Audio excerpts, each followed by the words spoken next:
Hi, and welcome to Leap, a podcast series by Startuplifers.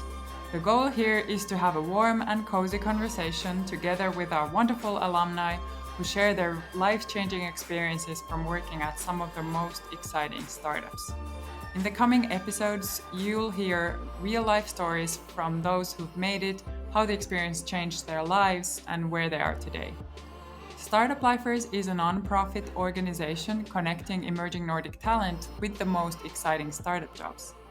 I'm your host, Pauliina Alanen, and today I have the pleasure to be here with Startuplifers alumni Ilari Niitamo. Ilari worked as a software developer for a social media platform, Findery, in San Francisco already some years ago, from 2013 to 2014. Let's hear about his time in San Francisco and where life has taken him since then, all the way to winning the Apple Design Award.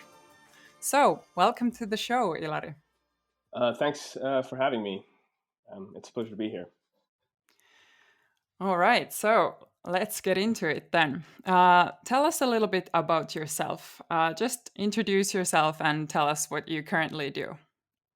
So I'm mostly an app developer, specialized in kids apps on Apple platforms. I'm currently involved in two kids apps companies in sort of partner and founder roles. The companies are Yatatoy and Pintxo Creative. And I'm mostly currently based in Helsinki, Finland. Okay, so let's dive directly into your Startuplifers experience and the time you lived in California. You have a little bit of different background than some of our other Startuplifers alumni, as you're sort of a third generation Californian and you had lived in the States 3 years, first as a kid in Berkeley and then 1 year as a high schooler in Hawaii. So could you a little bit go back and describe your relationship with the US before moving there to work with Startuplifers? Yeah, my family's connection to California actually goes quite far into the past. My great great grandfather actually went to California in the late 1800s to dig for gold. That's sort of the earliest that I know. And then my grandparents, along with my dad, lived in Berkeley in the 60s when my dad was a kid, late 60s. And my grandfather was then a visiting scholar at UC Berkeley. And then later on, in the 80s, my own family lived in Berkeley while my dad was doing his own PhD in UC Berkeley. And then later on, in sort of 1999 2000, we lived in Hawaii for a year. So it's sort of been a second home for me in my life. And I've sort of continually gone back and forth and often to San Francisco. I'm quite familiar with the country and the city itself. Yeah, well, that's great to hear. So then, if we move on to 2013, when you started your new job in San Francisco and you finally realized your dream to move there, what was the company and your role, and how long did you end up staying there in total? I worked as a software developer intern at Findery, I was there for a full year, from June 2013 to May 2014. And Findery is a geotagging social media platform founded by Katarina Fake, the former co-founder of Flickr and Hunch. At the time when I went there, the company was around 15 people, and we were located in a neighborhood called Hayes Valley, in sort of the center of San Francisco, east from the sort of tourist areas and financial districts. And my role was mostly in quality assurance, as we were building our iOS app, and I did some sort of tasks here and there in design sometimes, and UX sometimes, and sometimes coding. Well, as quite many of our alumni, you too had a friend who had been through the program, through Startuplifers already before you went there. So you had some kind of idea what it could be like to work in Silicon Valley. You were at the point of your studies that you could either go to an exchange in Costa Rica or apply for a job in California. Um, what made you do this decision, going to San Francisco instead of Costa Rica? And how did the process of getting the job and moving to California unfold for you? Yeah, I had a school exchange lined up for Costa Rica, and I was really just looking to do something different, and take that opportunity. And what happened was that I had applied, and then they replied to me, or told me of my acceptance quite late in the year, around August, when in September I already had job. My job was continuing, my studies were continuing.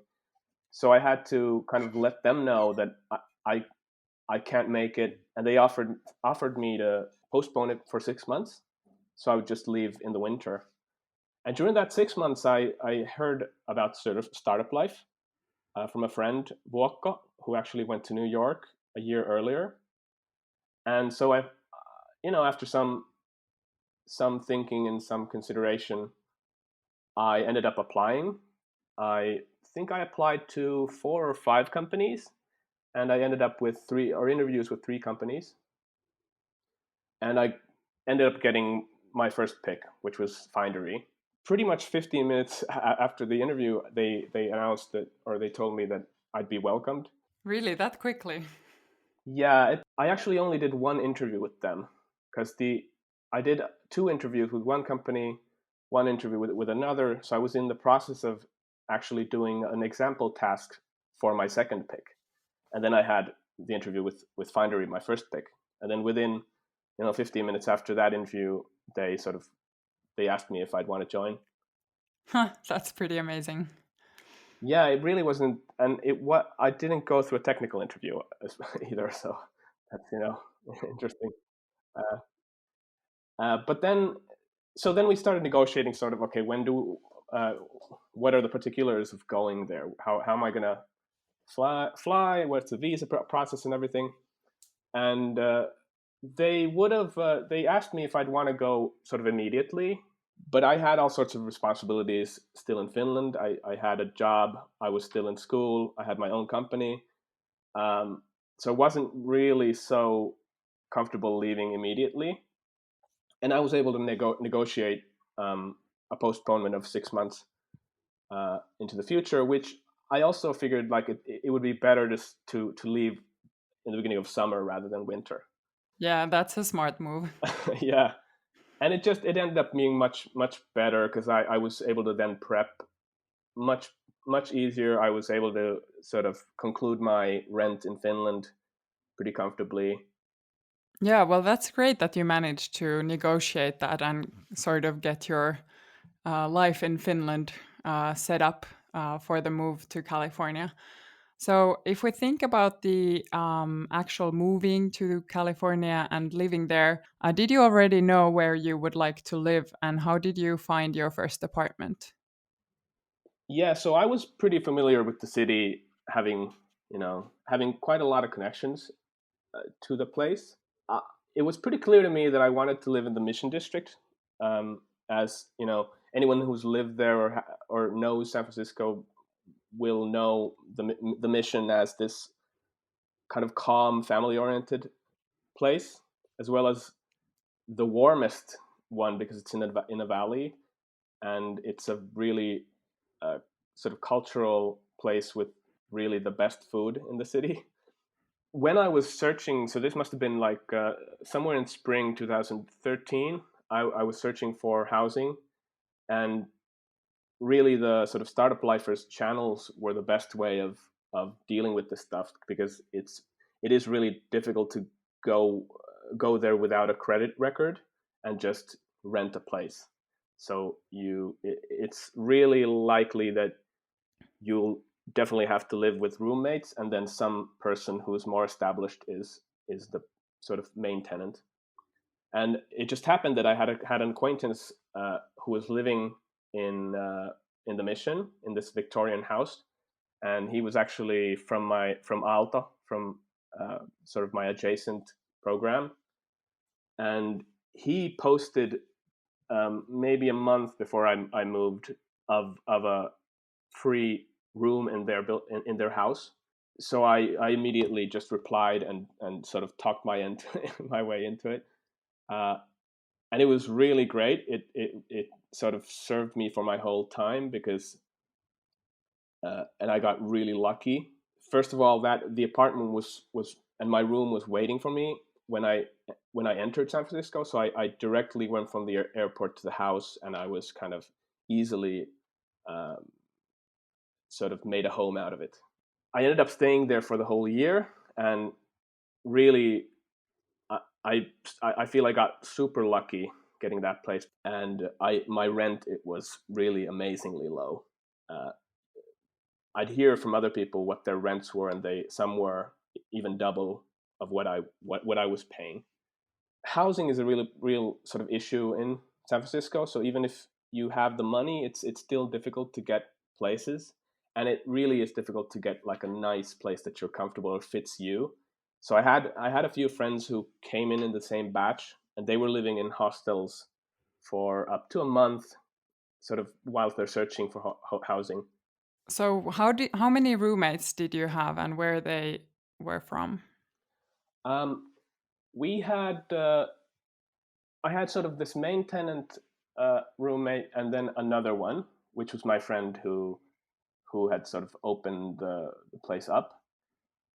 And during my stay, I think I must have had like 7 or 8 other roommates. So you knew already a couple of people beforehand, and then I mean, obviously your housemate who you just mentioned, and also a couple more, and then you had some Finnish friends coming over to San Francisco for their own projects during the year that you were there. Um, how was it for you to meet people and make new connections? For me, I felt it was pretty easy. Uh, I think generally people are very open in San Francisco. They're open to new opportunities and to people and everything. And the startup life community, or the startup lifers community, is pretty fantastic over there. And I feel like if you're really considering that, if you're wondering about, am I going to get friends, you're I think you shouldn't be worrying about that. There's really always this constant group of Finns, or then friends of Finns or friends of Aalto, that are in the city, and they're super friendly, inclusive, helpful. And in the first summer, we that was really like a great time that we would do road trips, do meetups, dinners, and just random hanging out. Uh, and I think also like the batch that I ended up going in was also a really interesting group of people.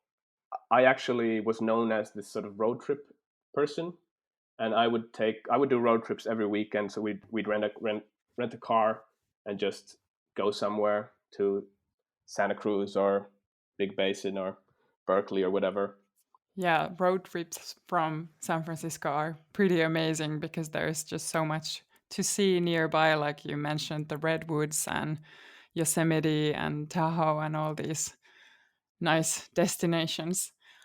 Just to clarify quickly to our listeners, at the time when you, Ilari, were there, most of the startup lifers were actually from Aalto University, but nowadays startup lifers also sends people from all the other universities. And also, you have mentioned already a couple of times this batch. So it has changed a little bit. So nowadays, you don't necessarily need to be in a batch where there is a certain group of people who go there at the same time or come back at the same time. So it's a bit more flexible these days, and from any university in Finland you can apply for startup lifers. But let's go back to you, Ilari. So you worked at Findery, which at the time was a fairly established startup with about 15 employees and solid financial backing. Obviously, very important for a startup. So, could you describe me a little bit the time that you worked there? How was the company in terms of culture, working hours, or holidays? Um, well, I was really impressed by the team. First of all, they were really well-rounded, passionate, intelligent group of people, and I can really only say that the company culture was really great. I had no problems with the company culture. We did so much together, and a lot of sort of cool events and doings.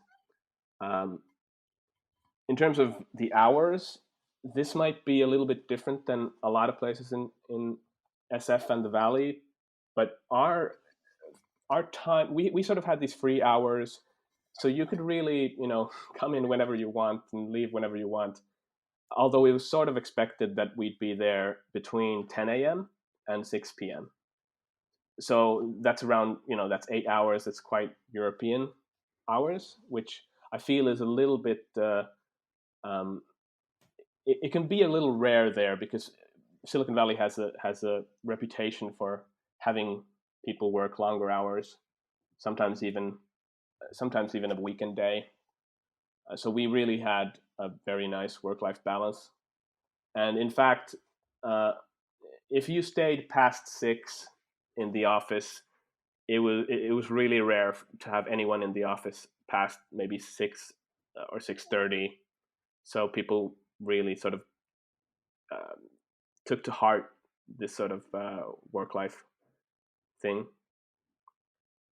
And I'm kind of thinking that maybe it was because of our product being this sort of cultural social media storytelling uh, product that people at Findery really sort of understood the work life balance. Uh, and most of my team members had come from these big name companies, so they were sort of established people who I think had more foresight to relax, uh, and especially those team members who had kids. Sometimes with younger founders in startups, you might have sort of this urgency to perform and to be efficient, and so you might have people working longer hours, not having much of a work life balance. But in our company, it was really great. It really was. So in terms of company strategies and policies, uh, they were very transparent, and I sort of that was one reason I learned so much about startups, because these things were all sort of communicated together and sifted together, not in an executive room, uh, and it really felt like we were in the same ship, like we were doing this special thing, and everyone was really motivated to be there. Sometimes I would actually, as an intern, I would feel a little spoiled because the team really went sort of out of their way to make me in or allow me to enjoy my stay and be comfortable. So sometimes it felt a little bit too much, but but it was great. Yeah, sounds like you were very lucky to end up at Findery. Um, my company, when I was there at Better Doctor, well, we obviously had Finnish founders, so that affected the company culture a lot. But we also had similar hours, so I also had a good experience in terms of that. But tell me a little bit about the spoiled as an intern. Do you have an example about that? Well, it always just felt like they really wanted to sort of give their best and be great hosts to me. Um, and there were two other interns at the time, and we were all treated very well. For example, my first week at work, I pretty much went to the Apple conference and just uh, did a little bit of work, but just went to the conference, and I saw the iOS 7 launch live in the room, which was kind of very neat. And we had all sorts of things that were specifically kind of done for our sake, um, like dinners and lunches in in some companies of friends and this sort of stuff. Yeah, well, that's great to hear. And that kind of leads me to the next question. So, in general, Silicon Valley companies, they do pretty well on sharing knowledge and introducing, people to other inspiring people or inspiring their employees. So, could you describe a little bit how this practice was taken at Findery? So there was this general idea that it was a great practice um, to introduce new workers to people, or interns especially, to other sort of influential or influencing people in San Francisco and Silicon Valley. And we did quite a lot of this sort of stuff. We would have this moment that we called 15 minutes of genius, which uh, it was sort of a 15-minute talk given to our company by these sort of very influential people and known famous people who would randomly sort of just walk into our company. um, and that so for example, we had UX guru Jared Spool and author documentarian Stephen Johnson, and they would sort of just talk about their world and how they see things. We also did sort of company activities. So for the first day I joined, or I went for a sort of a short visit before my first day, and on that day, the whole company sort of just took me to this old tea house, and we sort of just hung out there for the whole afternoon. And we would have, for example, walking tours around the mission to um, understand the historical nature of the mission, which has a really rich history. And I also so I visited a bunch of companies, and in a few cases, uh, my my boss would organize a visit to a company, and then I would sort of invite the rest of the startup lifers, and we would go there as a group of 10 or 15 people. For example, Square, YouTube, Airbnb, and a number of others. And one of the highlights was actually uh, I was able to have lunch with CTO, or then CTO of Twitter, and so that was a big highlight for me. We went to the Twitter building and went to the roof house, or the rooftop garden, and we had lunch there, which really was something very memorable.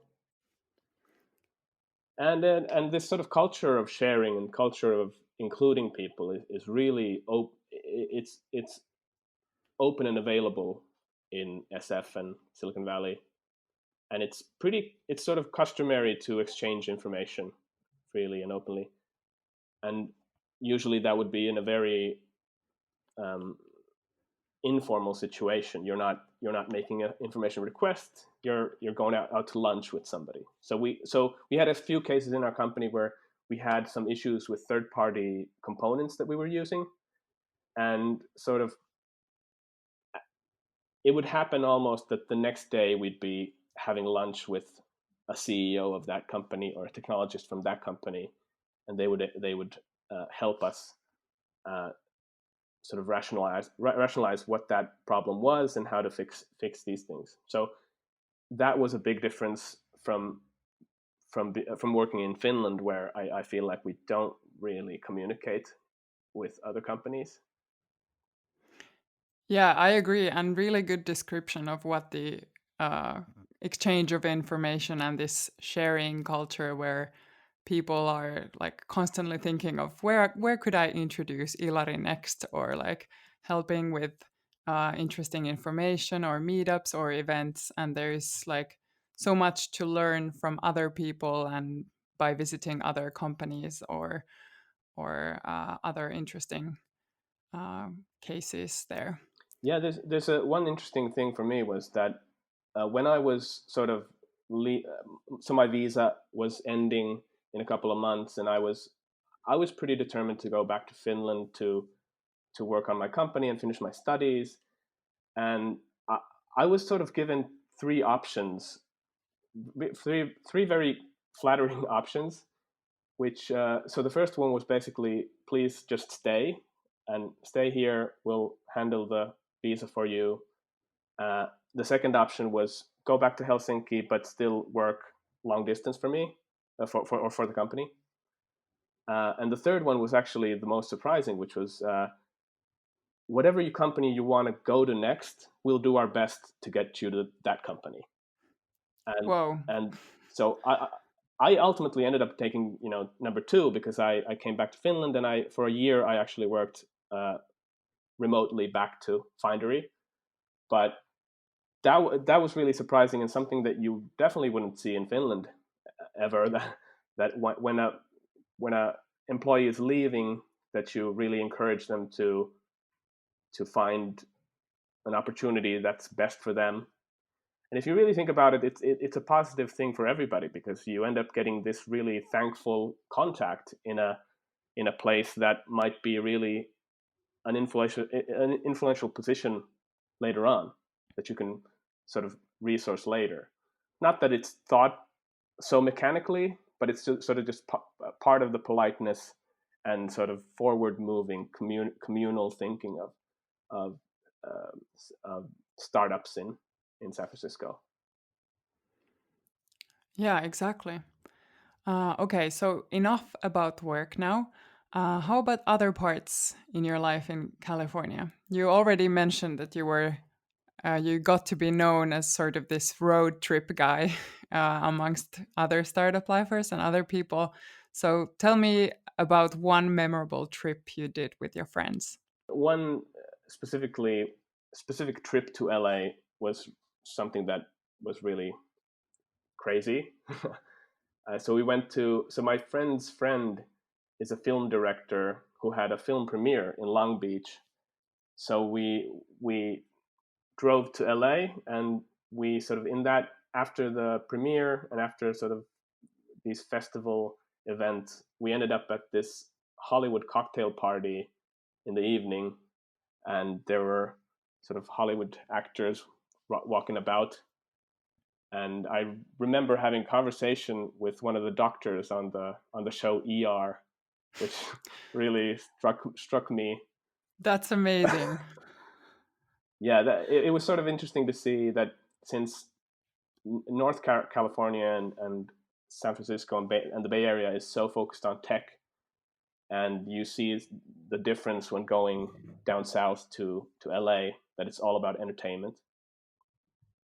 So it was really, really fun to see sort of a different kind of world. Even though I had been to LA before many times, but I've never been so sort of close to these sort of industry events. Yeah, that's something very unique that you can only do while living there or by visiting Hollywood. Um, so, if you think about the whole experience as startup lifers, what are some of the biggest skills that you brought back with you to Finland and to your current life or job afterwards? And also, please do tell us a little bit about the Apple Design Award.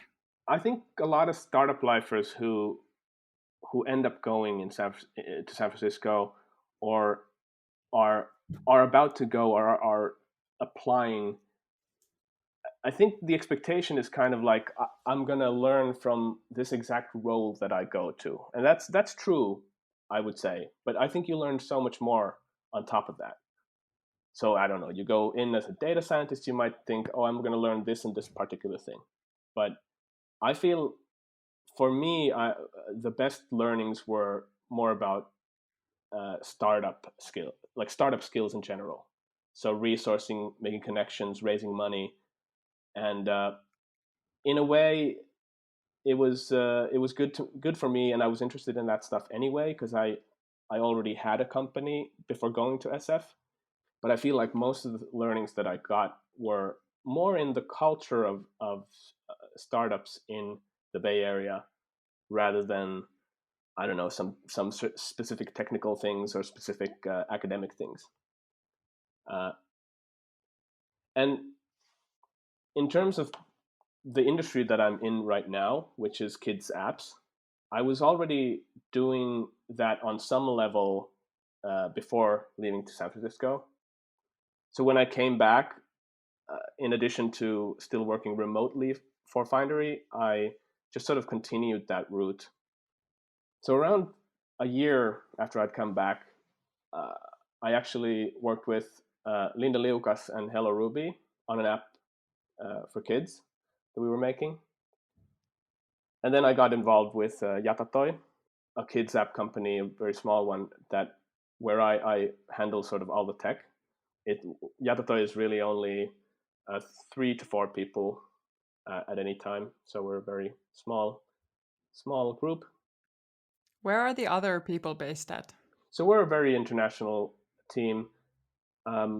We have Lucas, who's he's Italian, but he lives in Helsinki, or sort of partly in Italy, partly in Helsinki.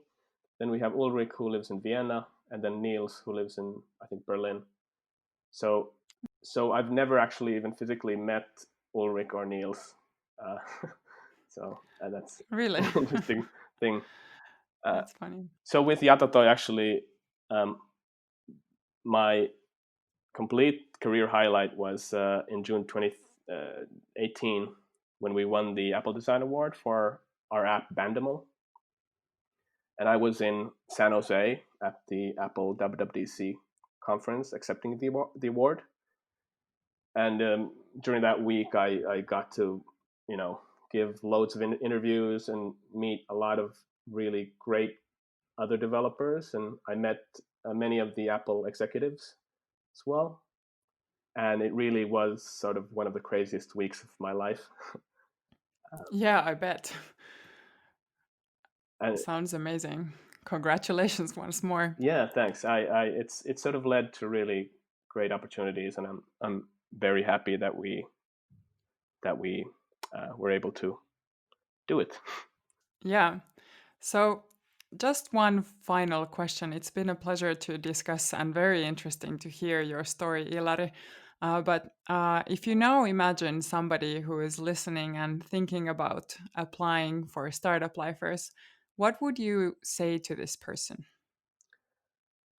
So I talk to people a lot, and so many people ask me about how to apply to Startuplifer, or is this for me, or this sort of consternation. And uh, I usually I they usually people have concerns that are maybe they're realistic, but I think you don't have to be that hard on yourself.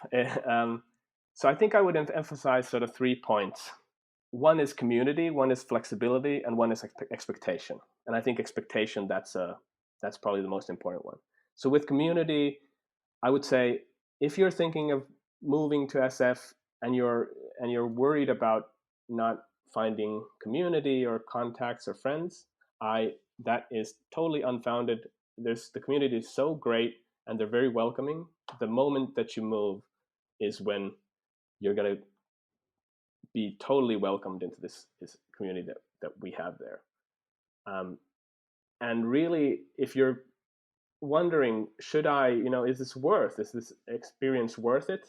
Uh, uh, I don't think there's any way you're going to come back and not have richer experiences in life and much greater wisdom.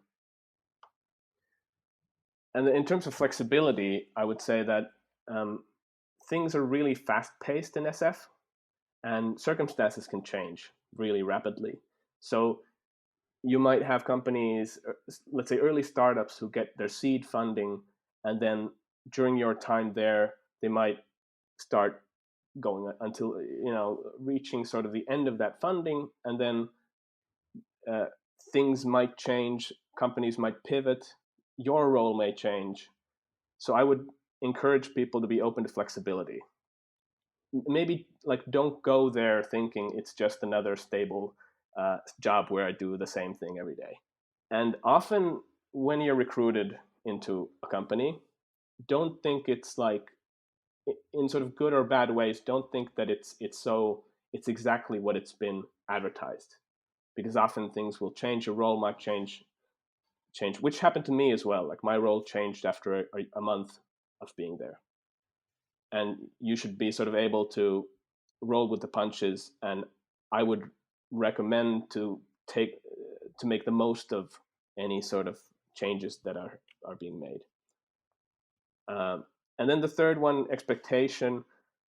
I when people ask me about startup life, the usual complaint is that I don't know if I'm good enough to go, or this expectation that this job posting is giving me is really terrifying or something. And even though these postings may look daunting, and Silicon Valley sort of seems like a place where it's just full of these genius top level people, when you go there, it's not always exactly so. So and Finnish talent especially is pretty respected as this sort of honest, pragmatic, skillful group of people. And I think it happens to most people that go and enter Silicon Valley, that they really are surprised by how capable they actually themselves are. And so you really shouldn't sort of build it up too much in your head. And even if you go, even if you go and you have to be a little flexible, it's still going to be a great experience. So I would say do apply and be ready for big adventures. That's it for Leap. Thank you for listening, and thank you, Ilari, for joining us this time. To hear more stories from Startuplifers alumni and their life-changing experiences at some of the most exciting startups, catch the new Leap episodes released on Spotify and Apple Music or wherever you get your podcasts. If you're interested in applying for a startup job as a software developer like Ilari, go to startuplifers.org and check out the open positions, or simply get in touch with the team. Until next time.